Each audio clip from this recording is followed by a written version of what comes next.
बन्नी ऋषभ जगद्गुरु पाहि मां जगदाराध्य विश्वाराध्य पुरंदवः यस्य स्मरणमात्रेण ऋणान्मुक्तिकरस्थिताः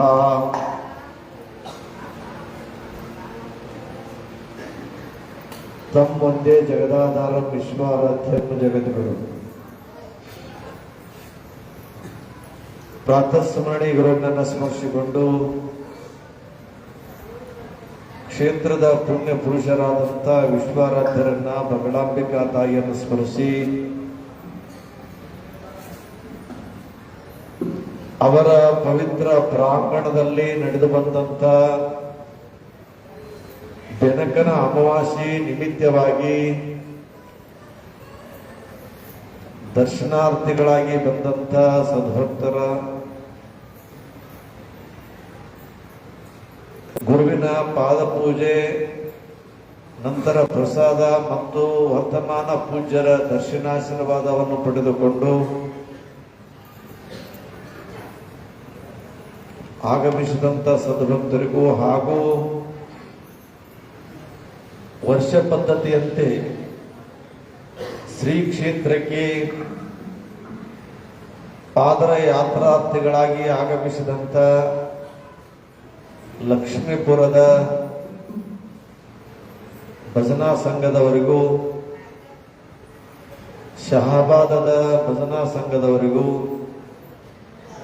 ಮತ್ತು ಅಡಿಗೇರಿಯಿಂದ ಬಂದಂಥ ಪಾದಯಾತ್ರಾರ್ಥಿಗಳಿಗೂ ಮತ್ತು ಹಲವಾರು ಭಾಗಗಳಿಂದ ಬಂದಂಥ ಪಾದಯಾತ್ರಾರ್ಥಿಗಳಿಗೂ ಮತ್ತು ದರ್ಶನಾರ್ಥಿಗಳಾಗಿ ಆಗಮಿಸಿದಂಥ ಎಲ್ಲ ಸದ್ಭಕ್ತರಿಗೂ ಮತ್ತು ಪ್ರಸ್ತುತ ಪೂರ್ವದಲ್ಲಿ ನಿಮ್ಮೆಲ್ಲರನ್ನು ಉದ್ದೇಶಿಸಿ ಅನುಭವಾಮೃತವನ್ನು ನೀಡಿದಂಥ ಶ್ರೀ ಕ್ಷೇತ್ರದ ಕಿರಿಯ ಪೂಜ್ಯರಾದ ಶಿವಶೇಖರ ಸ್ವಾಮಿಗಳವರನ್ನೊಳಗೊಂಡು ಪ್ರಾಸ್ತಾವಿಕವಾಗಿ ಮಾತನಾಡಿದಂಥ ನಮ್ಮ ಚೆನ್ನಯ್ಯ ಶಾಸ್ತ್ರಿಗಳು ಕುರ್ಕುಂದಿ ಅವರಿಗೂ ಸುಮಾರು ಒಂದು ಗಂಟೆಯವರೆಗೂ ನಿಮ್ಮೆಲ್ಲರನ್ನ ಸುಶ್ರಾವವಾಗಿ ಸಂಗೀತವನ್ನು ನೀಡಿದಂಥ ಕುಮಾರಿ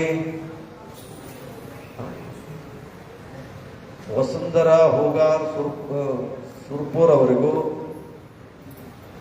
ಭಾರತಿ ಹಿರೇಮಠ ಜೀವರಿಗೆ ಅವರಿಗೂ ಪಾಲ್ಗೊಂಡಂತಹ ಎಲ್ಲ ಶರಣ ಶರಣೀಯರ ಅಂತರಾತ್ಮದಲ್ಲಿ ವಿರಾಜಮಾನರಾಗಿರೋ ನಿಮ್ಮೆಲ್ಲರ ಆರಾಧ್ಯ ದೇವನಿಗೆ ಶರಣ ಶರಣ.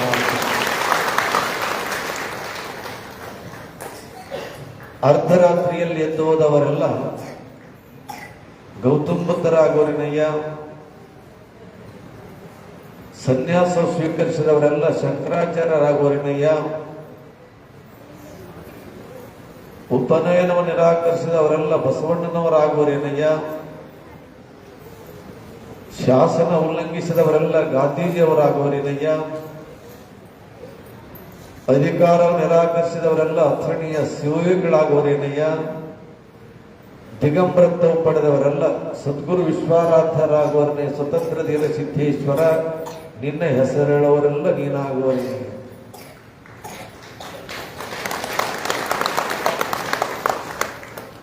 ವಿಶ್ವಾರಾಧ್ಯರು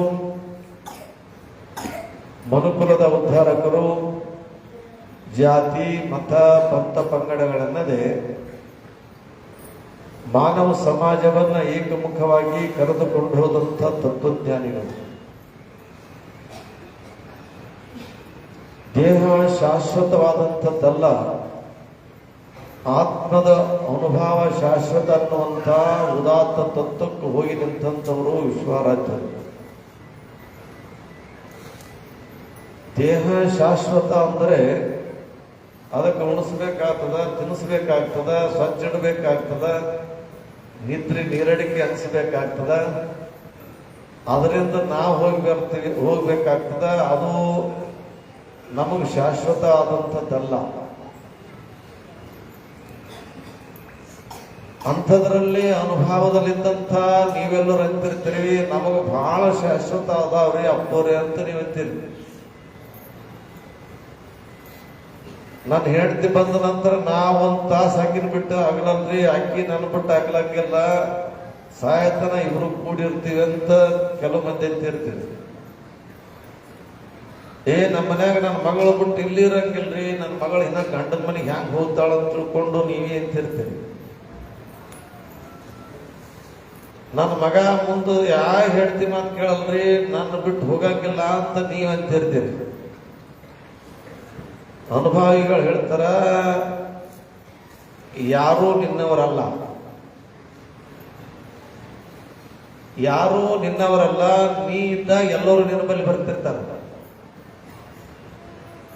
ನಿನ್ನ ನಿಜವಾದಂಥ ಆತ್ಮ ಸಂಬಂಧಿ ಯಾರಂತಂದ್ರೆ ನಿನ್ನ ದೇಹವೇ ನಿನ್ನ ಆತ್ಮ ಸಂಬಂಧಿ.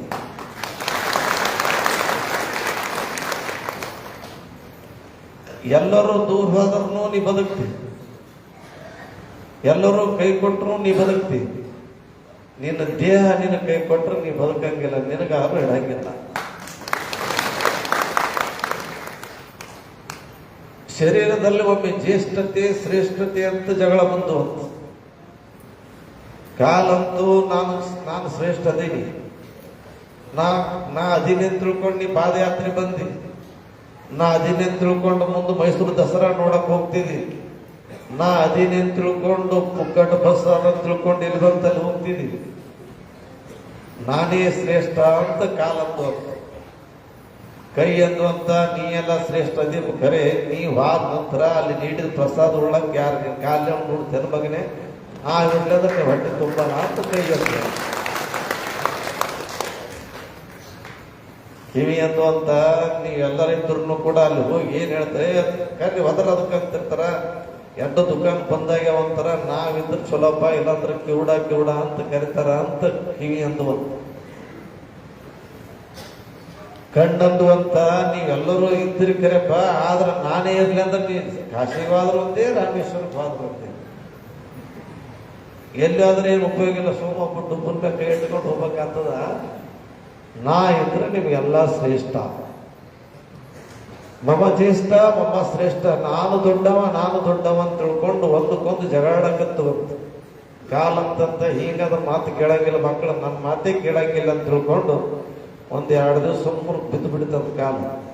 ಹೊತ್ಕೊಂಡು ಹೋಗಿ ವಿಚಾರ ಮಾಡ್ಕೊಂಡು ಬಂದ್ರು.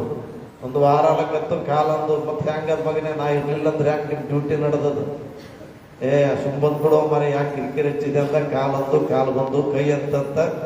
ನಾನು ಒಂದು 4 ದಿನ ಹೋಗಿ ಬರ್ತೀನಿ ಅಂತ ಕೈನು ಹಿಂಗಾದು ಅಂತ. ಮಂದಿ ಉಣಸಕತ್ರು ತೊಳೆಯಕತ್ತು ದೊಡ್ಡ ನಡೀತು.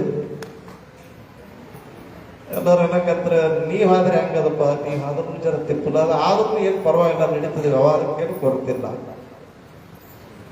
ಕಣ್ಣು ಮಂಜಾದು, ಕಣ್ಣು ಹಾದು, ಮತ್ತು ಹಾದು ಬಂದು ನಡೀತು ವ್ಯವಹಾರ ನಡೀತು. ಒಳಗಿರುವಂತಹ ಆತ್ಮ ಅಂತಂತ ಅದೇನಂತಂದ್ರೆ, ಹೌದಪ್ಪ ನೀವು ಹಾದ್ರಿ ಬಂದ್ರಿ ಮತ್ತ ನನಗ ಒಳಗ್ ಸುಮ್ಮನೆ ಕುಂದಿಸಿರು ಹೊಸ ಮಂದಿ. ಮೇನ್ ಮನುಷ್ಯ ನಾ ಏನಿ, ಸುಮ್ಮನೆ ನೀವು ಕಾಣ್ತಾನೆ ಸುಮ್ಮನೆ ಮೇನ್ ಮನುಷ್ಯ ಅನ್ಕೊಂತ ಏಸ್ದಿನ ನೀ ಮೇನ್ ಮನುಷ್ಯ ಆಗ್ತ. ಅಲ್ಲೋ ನೀವೆಲ್ಲರೂ ನೀ ಸಣ್ಣವಿದಿ, ನಮ್ ದೊಡ್ಡರು ಇದ್ದಂತ ತಿಳ್ಕೊಂಡು ನೀವ್ ಅಂತೀರಿ. ಯಾಕಂತಂದ್ರೆ ಹಿಂಗೆ ಅನ್ಕೊಂತ ಮಗ ನೀನ್ ನಮ್ಮನ್ನೇ ಆಳಂತ ವ್ಯವಸ್ಥೆ ಮಾಡ್ಕೊಂಡಿದ್ದೀನಂತ ಎಲ್ಲೋಸು ಕೂಡ ಆತ್ಮ ಸಂಗಡ ಜಗಳಾಡಕತ್ತು. ಆತ್ಮ ಅಂತಂತ ಹಂಗಲ್ಲಪ್ಪ, ನಾ ಇದ್ರೆ ನಿಮ್ ಬೆಲೆ ಯಾವ ಬೆಲೆ ನಿನ್ಗೆ ಕಾಣ್ತೇನೆ ನಿನ್ ಕಣ್ಣಿಗೆ. ಬೆಲೆ ಅಂತ ಬೆಲೆ ಎಲ್ಲ ಫಲೆ ಎಲ್ಲ ಇರುತ್ತೆ ಅಂತಂತ ಆತ್ಮ. ಹೀಗಾದ್ರೆ ನನಗೆ ಪುನಃ ಹಿಡಿಯಂಗಿಲ್ಲ ಅಂತ ತಿಳ್ಕೊಂಡು ಅದನ್ನು ಸ್ವಲ್ಪ ನಾನು ಜರ ಯಾದಗಿರಿ ಹೋಗಿ ಬರುತ್ತೆ, ನೀವು ಇಲ್ಲೇ ಇರಿ ಅಂತ ತಿಳ್ಕೊಂಡು ಹಾಗೆ ಯಾದಗಿರಿ ಹೋಯ್ತಂತ ನೋಡಿದ್ರೆ ಇದು ಸುಮ್ಮಿದ್ದು ಬಿಟ್ಟಿತ್ತು. ಅವಾಗಂದ್ರು ಮನೆಯವರು, ಈ ಮಗನಿಗೆ ಒಂದು ತಿಂಗಳಾಯ್ತಪ್ಪ ಚಟ್ಕೊಂಡು, ಮೊದಲು ಕಾಲು ಬಿದ್ದು ಕೈ ಬಿದ್ದು ಕಣ್ಣು ಬಿದ್ದು ಈ ಜೀವನೇನು ಹೋಗಿ ಅಂತ ನೋಡಂತ ಹುಸ ಪಡ್ದಾಡಕತ್ತು. ಇನ್ನೊಂದು ಸ್ವಲ್ಪ ಹೊತ್ತಿಗೆ ನಾವು ಬಿಡಿತಾರ, 10 ಗಂಟೆಗಳು ಎತ್ತರ. ಅದಕ್ಕೆ ಇಲ್ಲಿ ಬಾಪ ಅಂದ್ರೆ ಅದು ಅಂತ ದಿನ ಇಲ್ಲೇ ಊರು ದಾಟಿದಿನ ವಾಪಸ್ ಬಂದು ಮತ್ತೆ ಒಳಗೆ ಹೋಗ್ಬೇಕಂತ. ಈಗ ಯಾರು ಶ್ರೇಷ್ಠ? ಇಲ್ಲಪ್ಪ, ನಾವೆಲ್ಲ ಶರೀರ, ನಿನ್ನ ಆತ್ಮಕ್ಕೆ ಆಶ್ರಯ ಶರೀರ, ನಾವು ಶರೀರೇ ನಾವಲ್ಲ. ಅಂದ್ರೆ ಆತ್ಮ ಇದ್ದಾಗ ಶರೀರಕ್ಕೆ ಬೆಲೆ. ನೀ ಹೆಂಗಂತ ಕೇಳಿದ್ರೆ ಒಂದು ಊರಿನಿಂದ ಇನ್ನೊಂದು ಊರಿಗೆ ಹೊಂಟಿರ್ತೀವಿ, ಯಾವುದೋ ಶಾಪುರ ಗುಲ್ಬರ್ಗ ಮತ್ತೊಂದು ಊರಿಗೆ ಹೋಗಿರ್ತೀರಿ. ಹೋಗುವಂತ ಸಂದರ್ಭದಲ್ಲಿ ಬಸ್ಸಿಗೆ ಏರ್ತೀರಿ. ನೀವು ಏರಿದಂತ ಸಂದರ್ಭದಲ್ಲಿ ಡೈರೆಕ್ಟ್ ಶಾಪುರ್ಗೋ ಮತ್ತೊಂದು ಊರಿಗೆ ಒಬ್ಬ ಯಾರೋ ಫ್ರೆಂಡ್ ಇರ್ತಾನೆ, ಗೆಳೆ ಇರ್ತಾರೆ, ಚಾ ಕುಡಿಯಂಬಾರು, ಬಿಡೋ ಮರ ಬಸ್ ಬಿಡ್ತದ. ಬಸ್ ಯಾಕೆ ಬಿಡ್ತಪ್ಪ, ಡಾಬಾದ ಮೇಲೆ ನಿಂದ್ರಸ್ಯಾರ, ಆರಾಮ್ ಅರ್ಧ ಗಂಟೆ ಅಂತ ಕಂಡಕ್ಟರ್ ಹೇಳ್ಯಾನ, ಬರ್ರಿ ಅಂತ ತಿಳ್ಕೊಂಡು ಡಾಬಾದಾಗ ಊಟ ಮಾಡ್ತಿರ್ತಾರ. ಅವ ಪೈ ಅಂದಗಳೇ ನಮ್ ಬಸ್ ಬಿಡ್ಲಕತ್ತ ಅಂತೇಳಿ ನೀ ಕೊಟ್ಟಿರ್ತಿದಿ 200 ರೂಪಾಯಿ, 20 ಲಕ್ಷದ ಬಸ್ ನನ್ನ ಬಸ್ ಅಂತೀನಿ. ನಿಮ್ ಬಸ್ ಬಿಡ್ಕೊಂಡು ಬರ್ತದ ಇಲ್ಲ ಅಂತ ತಿಳ್ಕೊಂಡು ಅಂದಾಗ ಅರ್ಧ ಮುದ್ದ ಊಟ ಮಾಡಿ ಒಳಗೆ ಹೋಗಿ ಕೂತಂದ್ರೆ ನಮ್ಮ ಬಸ್ ಇನ್ನೊಂದ್ ಸ್ವಲ್ಪ ಆದ್ರೂ ಬಿಡ್ತಿತ್ತಪ್ಪ ಅಂತ ತಿಳ್ಕೊಂಡಿರ್ತೀರಿ. ನಿಮ್ ಬಸ್ ಎಲ್ಲಿತನ ಅಂತಂದ್ರೆ ನೀ ಟಿಕೆಟ್ ತೆಗ್ಸತ್ತನ ನಿನ್ 200 ರೂಪಾಯಿ ಆಗತ್ತನ ನಿನ್ ಬಸ್ ನಿಂದಾಗಿರ್ತದ. 200 ರೂಪಾಯಿ ನಿನ್ನ ಬಸ್. ಅದಕ್ಕೆ ಶರೀರವೇ ನಾನಲ್ಲ, ಇದನ್ನ ಪರಿಗಣಂತ ಸದ್ಗುರು ಸಮರ್ಥರಾದಂಥವ್ರು ಏನ್ ಮಾಡಿದ್ರು, ಶರೀರವೇ ನಾನು ತಿಳ್ಕೊಂಡು ಶರೀರ ಸುಖವೇ ನಮ್ಮ ಸುಖ, ಶರೀರಕ್ಕೆ ಏನು ಅನುಕೂಲತೆ ಬೇಕಾಗುತ್ತೆ ಅದೇ ನಮ್ಮ ಅನುಕೂಲತೆ, ಆರಾಮ್ ಉಣೋದು ತಿನ್ನೋದು ಹೋಗೋದು ಅಂತ ತಿಳ್ಕೊಂಡು ಅನ್ಕೊಂಡಿದ್ದಂಥವ್ರು ಶ್ರೀಸಾಮಾನ್ಯರು. ಶರೀರ ನಾನಲ್ಲ, ಶರೀರದಲ್ಲಿರ್ತಕ್ಕಂಥ ಆತ್ಮವೇ ನಾನಂತ ತಿಳ್ಕೊಂಡಂತ ಸದ್ಗುರು ಸಮರ್ಥ ವಿಶ್ವಾರಾಧ್ಯ. ಕಿಮ್ಮಸಿ ಅಂದ್ರೆ ಅಹಂ ಬ್ರಹ್ಮಾಸ್ಮಿ, ನಾನು ಬ್ರಹ್ಮನ ಸ್ವರೂಪನಿದ್ದೇನೆ. ಬ್ರಹ್ಮನ ಸ್ವರೂಪದಿಂದ ಏನ್ ತಿಳ್ಕೋಬೇಕಂತ ಕೇಳಿದಾಗ ಆತ್ಮಾನ ವಿಧಿ, ನಿನ್ನ ಆತ್ಮವನ್ನು ನೀನು ತಿಳ್ಕೋಬೇಕು. ಅಂಥ ವಿಚಾರಕ್ಕನುಗುಣವಾಗಿ ತ್ಯಾಗಮೂರ್ತಿಯಾದಂಥ ಸದ್ಧರ್ಮ ಮೂರ್ತಿಯಾದಂಥ ಸದ್ಗುರುವಿನ ಹತ್ರ ನಾವು ಇವತ್ತು ಸಾಕಷ್ಟು ಮಂದಿ ಯಾತ್ರಾರ್ಥಿಗಳಾಗಿ ಬಂದಂಥವರಾಗಿದ್ದಾರೆ. ನಮ್ಮದು ಯಾತ್ರಾ ಹೋದ ಅಮಾಸೆಯಿಂದ ಶ್ರಾವಣ, ನಿಮ್ಮೆಲ್ಲರ ಶ್ರಾವಣ 1 ತಿಂಗಳಾಯ್ತು ಚಾಲು ಆಯ್ತು. ನಡೆದೇವು ದಾರ್ಯಾಗ ಮಳೆ ಬಂತು, ತೋರಿಸ್ಕೊಂಡೇವು. ಅದನ್ನು ಪುಣ್ಯಕ್ಕೆ ಮಳೆ ಆಟಾಟೆ ಬಂದು ಹೋಯ್ತು. ಜಲ್ದಿ ಮೂಸ್ರಪ್ಪ, ನಾವೊಂದು 8-10 ದಿನ ಹತ್ತುತ್ತೀನಿ ಮಳೆ. ಎಲ್ಲಿ ನೋಡ್ತೇನೆ ಈಗ ಯಾರಾದ್ರೂ ಭೇಟಿ ಆದ್ರಂದ್ರೆ ಆರಾಮಿರೇನಪ್ಪ ಅಂತ ಕೇಳಂಗಿಲ್ಲ. ಯಾಕಪ್ಪ ನಿಮ್ಮ ಊರ್ ಕಡೆ ಮಳೆ ನಿಂತದನ್ನಂತ ಕೇಳ್ತಾರೆ. ಹೌದಲ್ಲ, ಈಗ ನಮ್ಮ ಹಂಗನಾಳಿ ಶಾಣ ಬಂದ, ಯಾಕೆ ಶಾಣ ಮಳೆ ನಿಂತದ್ರೆ ನಿಂತದಪ್ಪ, ಭಾಳ ಖುಷಿ ಹೇಳಿದ, ಮಳೆ ನಿಂತದಪ್ಪ ಅಂತ ವಿಚಾರಗಳಿಂದ ಎಲ್ಲರೂ ಕೂಡ ಪಾದಯಾತ್ರಾರ್ಥಿಗಳಾಗಿ ಬಂದು ನಾವು ಮುಟ್ಟಿದೆವು, ನೀವು ಮುಟ್ಟಿದ್ರಿ. ಸುಮಾರು ಇವತ್ತು ಲಕ್ಷಂಪುರದವರು, ವಡಗೇರದವರು, ಮತ್ತ ಯಾವೂರದು ಶಹಾಬಾದವರು, ಹಲವಾರು ಊರುಗಳಿಂದ ಭಕ್ತಾದಿಗಳು ಪಾದಯಾತ್ರಾರ್ಥಿಗಳಾಗಿ ಬಂದಂಥವರಾಗಿದ್ದಾರೆ. ಅವರು ನಡ್ಕೊಂತ ಬಂದ್ರು, ನಾವು ನಡ್ಕೊಂತ ಬಂದೆವು, ಎಲ್ಲರೂ ನಡ್ಕೊಂತ ಬಂದು ಎಲ್ಲಿ ಸೇರ್ತೀವಿ ಅಂತ ಕೇಳಿದ್ರೆ ಗಂಗಾ ನದಿ ಹರಿತಿರ್ತವ, ಸಮುದ್ರಕ್ಕೆ ಸೇರ್ತದ, ಕೃಷ್ಣಾ ನದಿ ಹರಿದ್ರೂ ಕೂಡ ಅಲ್ಲೇ ಸೇರ್ತದ, ಭೀಮಾ ನದಿ ಹರಿದ್ರೂ ಕೂಡ ಅಲ್ಲೇ ಸೇರ್ತದ. ಕೇಳ್ತಾರ, ಗಂಗೇಚೆ ಯಮುನೇಚೇವ ಗೋದಾವರಿ ಸರಸ್ವತಿ ನರ್ಮದೇ ಸಿಂಧು ಕಾವೇರಿ ಜಲೆಯಸ್ಮಿನ್ ಸನ್ನಿಧಿಂ ಕುರು. ತಾಯಿ ನಿನ್ನ ಸಾನ್ನಿಧ್ಯ ಎಲ್ಲಿದೆ ಅಂತ ಕೇಳಿದ್ರೆ ಸಣ್ಣದಲ್ಲ, ಹರ್ಕೊಂತ ಬಂದು ಪಾಪ ಪುಣ್ಯಗಳನ್ನು ಹ್ಯಾಂಗ ಕಳ್ಕೋಂತ ಹೋಗಿ ಕೊನೆಗೆ ಸಮುದ್ರಕ್ಕೆ ಐಕ್ಯಾಗಿ ನಿನ್ನ ವಿಶಾಲ ತತ್ವಕ್ಕೆ ನೀ ಹ್ಯಾಂಗ ಹೋಗ್ತೈತಿ, ಹಾಗ ನಮ್ಮ ಬದುಕನ್ನು ಕೂಡ ಹಾಗ ಮಾಡೋ ಅಂತ ತಿಳ್ಕೊಂಡು ಸದ್ಗುರುನಾಥನಲ್ಲಿ ಬೇಡಿಕೊಳ್ಳತಕ್ಕಂಥ ವಿಧಾನವೇ ಇದು ಪಾದಯಾತ್ರೆ ಅಂತ ತಿಳ್ಕೊಂಡು ಅನ್ನುವಂಥವ್ರಾಗ್ತಾರೆ. ಅಂಥ ವಿಚಾರದಲ್ಲಿ ನೀವೆಲ್ಲರೂ ಕೂಡ ಇವತ್ತು ವಿಶ್ವಾರಾಧ್ಯನ ಸನ್ನಿಧಾನದಲ್ಲಿ ಅನುಭಾವಿಗಳು ಹೇಳಿದರು. ಯಾರು ನಮ್ಮ ಚೆನ್ನಯ್ಯ ಸ್ವಾಮಿಗಳವ್ರು ಹೇಳಿದ್ರು. ಚೆನ್ನಯ್ಯ ಸ್ವಾಮಿಗಳು ಬರೀ ಪೂಜೆ ಮಾಡ್ತಾನ, ಗಂಟೆ ಹೊಡಿತಾನ ತಿಳ್ಕೊಂಡು ನಾ ತಿಳ್ಕೊಂಡಿದ್ದೆ, ಮೈಕ್ ಹಿಡ್ಕೊಂಡು ಮಾತಾಡ್ತಾನಂದ್ರೆ ಮೊದಲು ಬಸವರಾಜ ಹೇಳ್ತಾನೆ ಹಿಂಗೆ ಮಾಡ್ತಿದ್ದ ಅವನು. ಹಿಂಗೆ ಮಾಡಿ ಈಗ ಶ್ರಾವಣ 1 ಲಕ್ಷಕ್ಕೆ ಹೋಗ್ತಾನ ಮಗ. ಹಿಂಗೆ ಮಾಡ್ತಾ ಅವನು ಸುಮ್ಮ ಆಟ ಅಲ್ಲಿಂದ ಓಡಾಡವ, ಅಲ್ಲಿ ಗಂಟೆ ಹೊಡೆದಂಗೆ ಮಾಡಿ ಲಾಭ ಹಾಕಿದಂಗೆ ಮಾಡವ, ಹಂಗೆ ಮಾಡ್ತಾ ಅದೇವ ಲಕ್ಷ್ಮಣ ಸುಜನ್ ಅಂತ ಏನೋ ಅಂದಂಗೆ ಮಾಡಿ ಈಗ ಅವನಿಗೆ ಶ್ರಾವಣ ಕರೆಸಬೇಕಾದ್ರೆ 1 ಲಕ್ಷ ರೂಪಾಯಿ ತೋತಾನ. ಎಷ್ಟು? 1 ಲಕ್ಷ. ಈ ಮಗನಿಗೆ ಅವನ ಎದುರು ಹೇಳಿದೆ, ಇವ 1 ಲಕ್ಷಕ್ಕೆ ಬರ್ತಾನೆ ಗೊತ್ತಿಲ್ಲ. ಅವ್ರು ಹೇಳ್ಕೊಂತ ಏನಂದ್ರೆ, ಜ್ಞಾನದ ಬಲದಿಂದ ಅಜ್ಞಾನದ ಕೇಡು ನೋಡಯ್ಯ, ಜ್ಯೋತಿಯ ಬಲದಿಂದ ತಮ್ಮಂದದ ಕೇಡು ನೋಡಯ್ಯ, ಪರುಷದ ಬಲದಿಂದ ಅವಲೋಹದ ಕೇಡು ನೋಡಯ್ಯ, ಸಂಗನ ಶರಣರ ಅನುಭಾವದಿಂದ ಎನ್ನ ಮನದ ಕೇಡು ನೋಡಯ್ಯ. ಇವತ್ತು ನಾವೆಲ್ಲರೂ ಯಾತ್ರಾರ್ಥಿಗಳಾಗಿ ಹೋಗ್ತಿರ್ತೀವಿ. ನಾವು ಯಾತ್ರೆಗೆ ಹೋಗಿ ಬಂದ ನಂತರ ಮುಗಿತಪ್ಪ ನಮ್ಮ ಯಾತ್ರಾ ಅಂತ ತಿಳ್ಕೊಂಡು ನಾವು ಅಂತಿರ್ತೀವಿ. ಆದ್ರೆ ವಿಶ್ವಾರಾಧ್ಯರು ಅನ್ನುವಂಥವ್ರು ಏನಂತಾರ, ನಾವು ಬಂದದ್ದೇ ಒಂದು ಯಾತ್ರಾ ಅದಂತಾರ ಅವ್ರೇನಂತಾರ, ನಾವು ಬಂದದ್ದೇ ನಮ್ಮೊಂದು ಯಾತ್ರಾ ಅದ. ಒಬ್ಬವ ಹೊರದೇಶದ ತತ್ವಜ್ಞಾನಿಯನ್ನ, ಈ ದೇಶದ ತತ್ವಜ್ಞಾನಿ ಹೊರದೇಶಕ್ಕೆ ಹೋಗಿದ್ದ, ಅಲ್ಲಿ ಅನೇಕಾನೇಕ ರೂಪದಿಂದ ತನ್ನ ಜ್ಞಾನವನ್ನ ಬೋಧನೆ ಮಾಡಿದ. ಲಕ್ಷಾಂತರ ಭಕ್ತರು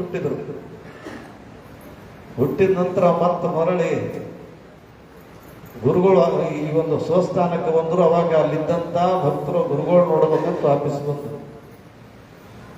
ವಾಪಸ್ ಬಂದು ಎಲ್ಲೆದರ ಗುರುಗಳು ಹೊರದೇಶದಲ್ಲಿ ಬಂದು ಇಷ್ಟೆಲ್ಲ ಪ್ರಚಾರ ಮಾಡಿ ಬಂದಾರ. ಬಹಳ ವೈಭವದಿಂದ ಇರಬೇಕು, ದೊಡ್ಡ ಮಠ ಇರಬೇಕು, ದೊಡ್ಡ ಗುಡಿಸಲಿರಬೇಕು, ಇದು ದೊಡ್ಡ ಅರಮನೆ ಇದ್ದಂಗೆ ಇರಬೇಕು. ನೋಡೋಣ ತಿಳ್ಕೊಂಡು ಹೋಗಿ ನೋಡಿದ್ರು, ಕೇಳ್ಕೊಂತ ಆದ್ರು ಆ ಊರಿಗೆ ಹೋಗತ್ತ ನನ್ನ ಹೆಸರೇ ಗೊತ್ತಾಗಲಿಲ್ಲ, ಅಷ್ಟು ಸಂಕ್ಷಿಪ್ತ ಭಾವದಿಂದಿದ್ರು. ಒಳಗೆ ಹೋಗಿ ನೋಡ್ತಾರ, ಗುರುಗಳೆಲ್ಲ ದೊಡ್ಡ ಹೆಸರದ ಒಂದು ಗುಡಿಸದಾಗ ಕುಂತಾನ ಅಂತ ತಿಳ್ಕೊಂಡು ನೀವು ಒಳಗೆ ಹೋಗಿ ಕೇಳಿದ, ನಿಮ್ಮದು ಸ್ವಸ್ಥಾನ ಇದೆಯಲ್ರಿ ಅಂತ ಕೇಳಿದ. ಹೌದು ಇದೆ, ಸ್ವಸ್ಥಾನ ಇದೆ ಅಂತಂದ ಬಳಿಕ ನಿಮ್ಮದು ಆಡಂಬರ ಜೀವನ ಇಷ್ಟೇ ಏನೋ ಅಂತ ಕೇಳಿದ. ಯಾರು ಕೇಳಿದ್ರು? ಶಿಷ್ಯ ಕೇಳಿದ. ಗುರುಗಳಂದ್ರು ಹೌದು ಇಷ್ಟೇ ಅಂತಂದ್ರು. ನೀ ಎಲ್ಲಿಂದ ಬಂದಿದ್ದೀಯ ಅಂತ ಕೇಳಿದ್ರು ಗುರುಗಳು ಶಿಷ್ಯನಿಗೆ. ಶಿಷ್ಯ ಹೇಳಿದ, ನಾ ಇಂಥ ದೇಶದಿಂದ ಬಂದೇನ, ಫಲಾಣಿ ಇಂಥ ದೇಶದಿಂದ ನಾ ಬಂದೇನಿ. ಎಷ್ಟು ದಿವಸ ಇರ್ತೇಪ್ಪ? ನಾ ಒಂದು ವಾರೊಬ್ಬ ತಿಂದು ಹೋಗ್ಬೇಕಂತ ಬಂದೀನಿ. ಏನೇನು ತಂದಿರಿ? ಒಂದು ವಾರ ಇರೋ ಸಲ ಅಂತ 4 ಜೋಡಿ ಬಟ್ಟೆ ತಂದೀನಿ, 1-2 ಜೋಡ ಅವು ತಂದೀನಿ, ಇವು ತಂದೀನಿ, ಕರೆನ್ಸಿ ರೊಕ್ಕ ಕೊಟ್ಟು ರೊಕ್ಕ ಹಾಕ್ಸ್ಕೊಂಡು ಬಂದೀನಿ. ನನ್ನ 4 ದಿನದ ಉಪಜೀವನಕ್ಕೆ ಇಷ್ಟು ಸಾಕು, ಅದಕ್ಕೆ ನಾ ಹೋಗ್ಲಾಕ ಬಂದೀನಿ ಅಂತ ತಿಳ್ಕೊಂಡಂದ್ರು. ಗುರುಗಳಂದ್ರು, ನೀನು 4 ದಿನದಿಂದ ಅಲ್ಲಿ ಹೋಗಿ ಬರ್ಬೇಕಂತ ತಿಳ್ಕೊಂಡು ನಿನಗೆ ಗ್ಯಾರಂಟಿ ಅದ, ಯಾವಾಗ ಹೋಗ್ತೀನಿ ಅದು ಗೊತ್ತಿಲ್ಲಪ್ಪ. ಹ್ಯಾಂಗ ಅಲ್ಲಿಂದ ಬಂದು ವಾಪಸ್ ಹೋಗ್ಬೇಕಾದ್ರೆ ನೀ ಬಟ್ಟಿ ಬರೀ ಹ್ಯಾಂಗ ತಗೊಂಡು ಹೋಗ್ತಿರ್ತಿಲ್ಲ, ನನಗೆ ಇದ್ರ ಮ್ಯಾಗ ಗ್ಯಾರಂಟಿನೇ ಇಲ್ಲ. ಅದಕ್ಕೆ ನಾನು ಯಾಕೆ ಸೋರ್ಸ್ಲಿ, ನನಗೊಂದು ದೊಡ್ಡ ಬಟ್ಟಿ ಅದ, ಯಾವಾಗ ನಾವು ಹೋಗ್ತೀನಿ, ನಿನಗೆ ಬರಸದ, ನನಗೆ ಬರಸಿಲ್ಲ, ಅದಕ್ಕೆ ನಾ ಹಿಂಗೆ ಅಂತ ಹೇಳಿದಂತ ಗುರುಗಳಾದಂತ. ಇಲ್ಲಿ ಕಾಣುವಂತ ತಾತ್ಪರ್ಯ ಏನಂತ ಕೇಳಿದಾಗ, ನಮ್ಮ ಜೀವನದಲ್ಲಿ ಏನು ಬೇಕಂತ ಕೇಳಿದ, ಜ್ಞಾನದ ಬಲದಿಂದ ಅಜ್ಞಾನದ ಕೇಡು ನೋಡಯ್ಯ. ಇದು ಶ್ರಾವಣ ಅಂತ ತಿಳ್ಕೊಂಡಂದಾಗ ಶ್ರವಣ ಇತಿ ಶ್ರಾವಣ ಅಂತ ತಿಳ್ಕೊಂಡಿರ್ತಾರೆ. ಶ್ರವಣ ಇತಿ ಶ್ರಾವಣ ಎರಡೂ ಶಬ್ದ ಒಂದೇ ಆದಂತೆ ಅಂತ ತಿಳ್ಕೊಂಡಂದ್ರೆ ಒಂದೇ ಅಲ್ಲ. ಶ್ರವಣ ಅಂದ್ರೆ ಕೇಳುವಂಥದ್ದು, ತಿಳಿದಂಥದ್ದು, ಜ್ಞಾನವನ್ನು ಬೋಧನೆ ಮಾಡಿಕೊಳ್ಳುವಂಥದ್ದು, ಈ ಶರೀರಕ್ಕೆ ಜಾಗೃತಾವಸ್ಥೆ ತಂದುಕೊಳ್ಳೋದಕ್ಕೆ ಶ್ರಾವಣ ಅಂತ ತಿಳ್ಕೊಂಡಂತಾರೆ. ನಾವು ಶ್ರಾವಣ ಅಂದ್ರೆ ಯಾವ್ದನ್ನ ಗುಡಿಗೆ ಹೋಗೋದು, ಭಜನೆ ಮಾಡೋದು, ಹೊಸ ಮಂದಿ ಪಟ್ಟಿ ಹಾಕಿ ಒಗ್ಗರಣೆ ಮಾಡೋದು, ಜಗ್ಗಿ ತಿನ್ನೋದು, ಮಧ್ಯದ ಹೋಗಿ ಮನೆ ಮಲ್ಕೋದು, ಇದಕ್ಕೆ ಶ್ರಾವಣ ಅಂತ ನಾವು ಅಂತೀವಿ. ಶ್ರವಣ ಮನನ ನಿಧಿಧ್ಯಾಸ ಇವು ಸಂಕಲ್ಪ ಸಹಿತವಾಗಿ ಯಾರು ಬದುಕಿನಲ್ಲಿ ಅಳವಡಿಸಿಕೊಂಡು ಹೋಗ್ತಾರ ಅದಕ್ಕೆ ನಿಜ ಶ್ರಾವಣ ಅಂತ ಕರೆಯುವಂಥವ್ರಾಗ್ತಾರೆ. ಆ ಒಂದು ವಿಚಾರದಲ್ಲಿ ನಾವು ಜ್ಞಾನ ಸಂಪಾದನೆ ಮಾಡಿಕೊಂಡಾಗ ನಮಗೆ ಏನು ದೂರ ಆಗ್ತದೆ? ಗುರುವಿನ ಹತ್ರ ಹೋದಾಗ ನಮಗೆ ಏನು ದೂರ ಆಗ್ತದೆ ತಿಳ್ಕೊಂಡೆ ಕೇಳಿದಾಗ, ಗುರುವಿನ ಹತ್ರ ಹೋದಾಗ, ಡಾಕ್ಟರ್ ಹತ್ರ ಹೋದಾಗ ರೋಗ ದೂರ ಆಗ್ತದ, ಗುರುವಿನ ಹತ್ರ ಹೋದಾಗ ಭವರೋಗ ದೂರ ಆಗ್ತದೆ. ಡಾಕ್ಟರ್ ಯಾವ್ದಾದ್ರು ಔಷಧ ಕೊಟ್ಟರಂತ ಶರೀರಕ್ಕೆ ಹತ್ತಿದಂತ ಜಡ್ಡು ಜಾಪತ್ರೆಗಳು ದೂರ ಆಗ್ತವ. ಗುರು 4 ಜ್ಞಾನಾಮೃತಗೈದ ಆಶೀರ್ವಾದ ಮಾಡಿದಂತಂದ್ರ ಜನ್ಮದಿಂದ ಮುಕ್ತನಾಗತಕ್ಕಂಥ ಗುರುಕಾರಣ್ಯ ಆತನಲ್ಲಿ ಇರತಕ್ಕಂಥದ್ದು ಆಗ್ತದೆ. ಅದ್ರ ಕೇಳ್ಕೊಂತ ಹೋದಾಗ ಗುರುವಿನಲ್ಲಿ ಆ ಶಕ್ತಿ ಇರ್ತದೇನೋ, ಶಕ್ತಿಯಿಂದ ನಮ್ಗೆ ಉದ್ಧಾರ ಆಗ್ತದೇನೋ, ಜನ್ಮದಿಂದ ಹತ್ತಂತ ಪಾಪ ಕರ್ಮಾದಿಗಳು ದೂರ ಆಗ್ತಾವೇನೋ. ಅವಾಗ ವಿಶ್ವರಾಜನಂತರ ಘನಪಂಡಿತರು ಅಂತೇನು ಅನ್ಕೊಂಡ್ರಲ್ಲ, ಅವರು ಕಾಶಿನಿಂದ ಸುಮಾರು ವರ್ಷ ವಿದ್ಯಾಭ್ಯಾಸವನ್ನು ಮುಗಿಸಿ ಬ್ರಹ್ಮರಾಕ್ಷಸನಿಂದ ವಿದ್ಯಾಭ್ಯಾಸ ಕಲಿತು ಗುಂಡಶಾಸ್ತ್ರ ಅನ್ನತಕ್ಕಂಥ ಶಾಸ್ತ್ರಿಯಿಂದ ವಿದ್ಯಾಭ್ಯಾಸವನ್ನು ಕಲಿತು ತಿರುಗಾಡ್ಕೊಂತ ಬಂದು ಮೈಸೂರು ಮಹಾರಾಜರ ಅರಮನೆಯಲ್ಲಿ ಉಳ್ಕೊಂಡಾಗ ಸಂಸ್ಕೃತದ ಅವಾಗ ವಿದ್ವತ್ತು ಸಭೆ ಅಂತ ತಿಳ್ಕೊಂಡಿದ್ದ. ವಿದ್ವತ್ತು ಸಭೆದಾಗ ಯಾರು ಗೆದ್ದಿದ್ದೀರಪ್ಪ ಅಂತ ತಿಳ್ಕೊಂಡು ಕೇಳಿದ್ರೆ ಒಬ್ಬ ಬ್ರಾಹ್ಮಣರಿಗೂ ಮತ್ತು ವಿಶ್ವರಾಜ್ಯರಿಗೂ ವಾಗ್ವಾದ ನಡೀತಂತ. ನಿನಗೆ ನಾ ಸೋಲಿಸ್ತೀನಿ, ನಾನು ನೀ ಸೋಲಿಸ್ತೀನಿ ಅಂದ್ರೆ ಯಾರಿಗೆ ಸೋಲಿಸೋದು ಬೇಡ್ರಿ ಅಂತ ತಿಳ್ಕೊಂಡಂದಾಗ ಇಲ್ಲ ನಾನ್ ದೊಡ್ಡ ಬ್ರಾಹ್ಮಣಿ, ನೀನು ಇಷ್ಟು ಮನುಷ್ಯ ಕಾಣ್ತಿದೆ, ಸುರು ಕಲ್ತು ಬಂದಿದೆ, ನಿನ್ ಕೈಲೇ ನಾಯಕ ಅವ ಬ್ರಹ್ಮರಾಕ್ಷಸನ ಕೈ ಕಲ್ತು ಬಂದವ್ರೆ ಪುಣ್ಯಾತ್ಮರು. ಆಗ್ಲಿ ನೋಡಮ್ಮ ಅಂತ ತಿಳ್ಕೊಂಡು ನಡೀತು ಕೊನೆಗೆ ಆ ಬ್ರಹ್ಮರಾಕ್ಷಸಿ ಏನಂತಂದ್ರೆ, ನಾನು ಸೋತದ್ದಾದ್ರೆ ನನ್ನ ನಾಲಿಗೆ ತೆಗೆದು ನಿನ್ಗೆ ಅರ್ಪಣೆ ಮಾಡ್ತೇನೆ, ನೀ ಸೋತಿದ್ದಾದ್ರೆ ನನಗೆ ಪ್ರಾಣ ಕೊಡ್ಬೇಕಂತ ತಿಳ್ಕೊಂಡಂದ್ರೆ, ಬ್ಯಾಡ್ರಿ ಕಲ್ತು ನಮ್ಮ ಊರಿಗೆ ಹೋಗ್ತಿ, ಇದನ್ಯಾಕ ಅಂತಂದ್ರೆ ವಿಶ್ವಾಸ.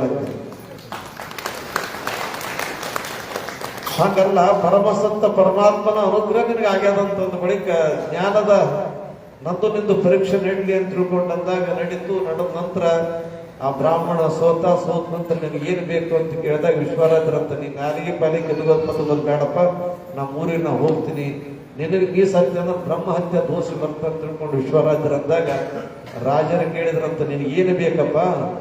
ಸಾಕಷ್ಟು ಸಂಪತ್ತು ಬೇಕು, ಹೊತ್ಕೊಂಡು ನಮ್ಗೆ ಏನು ಬೇಕು, ಅಷ್ಟು ಐಶ್ವರ್ಯಗಳು ಬೇಕಂತ ತಿಳ್ಕೊಂಡಂದಾಗ ವಿಶ್ವರಾಜರಂದ್ರಂತ, ಏನು ಬೇಡ, ಒಂದು ಚಿಕ್ಕ ಅಂದ್ರೆ ಹಳ್ಯಾಗ ಎತ್ತಿನ ಇದು ತೋಲಂಬ ನೋಡಿ, ಏನದು ಚಿಕ್ಕ ಅಂದ್ರೆ ಸೊಪ್ಪಿ, ಏನು ತೌಡ, ಶೇಂಗಾ ಒಟ್ಟು ಅವೇನೋ ತೊಗೊಂಡೋಗ್ಲಕ್ಕ ತೊಗರಿ ಒಟ್ಟು ತರಕತ್ತ ಹೆಂಗೆ ಚಿಕ್ಕ ಅಂತ ಒಂದು ಚಿಕ್ಕ ಗೋಧ್ಯದ ಲಡ್ಡು ಕೊಡು, ಎಲ್ಲ ಹುಡುಗರಿಗೆ ಹಂಚ್ಕೊಟ್ಟು ನಾವು ಊರಿಗೆ ಹೋಗ್ತೀನಿ ಅಂದ್ರೆ ಅದು ವಿಶ್ವರಾಜ. ಸದ್ಗುರುನಾಥನ ಕೃಪೆಯಿಂದ ನನಗ ಅನುಗ್ರಹಿತವಾದಂತಹ ವಿದ್ಯೆಯಿಂದ ನನಗೆ ಈ ಪದವಿ ಸಿಕ್ಕದಂತ ಬಳಿಕ ಅದು ನನ್ನ ಶಾಶ್ವತವಾದಂತ ಐಶ್ವರ್ಯ. ಅದು ನನಗಲ್ಲ, ವಿದ್ಯೆ ಶಾಶ್ವತ ಐಶ್ವರ್ಯ, ನೀ ಕೊಟ್ಟದ್ದು ನನಗಲ್ಲ, ಹುಡುಗರಿಗೆ ಹಂಚ್ಕೊಂತ ಹೋಗ್ತೀನಿ ಅಂತ ತಿಳ್ಕೊಂಡು ಅಂದು ವಿಶ್ವರಾಜರು ಬಂದಂತ ಸಂದರ್ಭದಲ್ಲಿ ಅವ್ರಿಗೆಲ್ಲರಿಗೆ ಕರ್ಕೊಂಡು ಹೋಗ್ತಿರಂತ, ಅವರಿಗೆ ಅಲ್ಲಿ ಇಲ್ಲಿ ಹಿರೇ ಮಲ್ಲ ಕರ್ಕೊಂಡೋದ್ರಂತ, ಈ ಊರಿಗೆ ಕರ್ಕೊಂಡೋದ್ರು. ಈ ಊರಿಗೆ ಕರ್ಕೊಂಡಾದಾಗ ದೊಡ್ಡ ಕಾಂಡ್ ಇಟ್ಟಿದ್ರಂತ. ಕಾಂಡ್ ಇಟ್ಟಾಗ ಅಪ್ಪ ಮಳೆ ಬರ್ಲಕ್ಕಂತ ತಿಳ್ಕೊಂಡು ಊರ್ ಮಂದಿ ಬಂದು ಕೈ ಬೋದ, ಲೇ ಗೌಡ, ಕಾಂಡ ಪುರಾಣ ಎಲ್ಲ ಚಲೋ ಆಗ್ಯದ, ಕಾಂಡನು ಚಲೋ ಆಗ್ಯದಲೇ, ಮತ್ತೆ ಈ ಸತ್ ನಿನಗೆ ಏನ್ ಬೇಕು? ಯಪ್ಪ ಅಡಿಗೆ ಮಾಡ್ಕೊಂಡು ಕುಂತೀವಿ, ತುಪ್ಪ ಬರಿಗಡ ಮಾಡ್ಕೊಂಡು ಕುಂತೀರಪ್ಪ, ಸಾಕಷ್ಟು ಜನರಿಗೆ ಮುತ್ತೈದೇರು ಬಂದ್ರೆ ಹ್ಯಾಂಗ್ ಮಾಡಮ್ಮ ಅಂತಂದ್ರ ವಿಶ್ವರಾಜರಂತ, ಲೇ ಗೌಡ, ನಿನ್ಗೆ ಎಷ್ಟು ಬೇಕಷ್ಟ ಬೇಕಾಗ್ತದೆ ಗೆರೆ ಹೊಡಿಲೆ, ಆ ಗೆರೆ ಮಳಿ ಬರಲ್ಲ, ಎಲ್ಲ ಕಡೆ ಮಳಿ ಬರ್ತದೆ, ನೀವು ಊಟ ಮಾಡಿಸು ಅಂತ ಹೇಳಿ ಗೆರೆ ಹೊಡೆದ ಮಳೆ ಕಾಣಬೇಕು, ಈ ಕಡೆ ಮುತ್ತೈದ ಊಟ ಹೊಡಿಬೇಕು. ನೀವು ಸುಮ್ಮ ಮಾಡ್ರೆ ಸಂಬಂಧ ಎಲ್ಲ ಮಳೆಗೆ ನಿಮಗೆ ಯಾರ ಬಡ ಬಿಡ್ರಿ ಅಂತ ಹೇಳ್ತಾರೆ.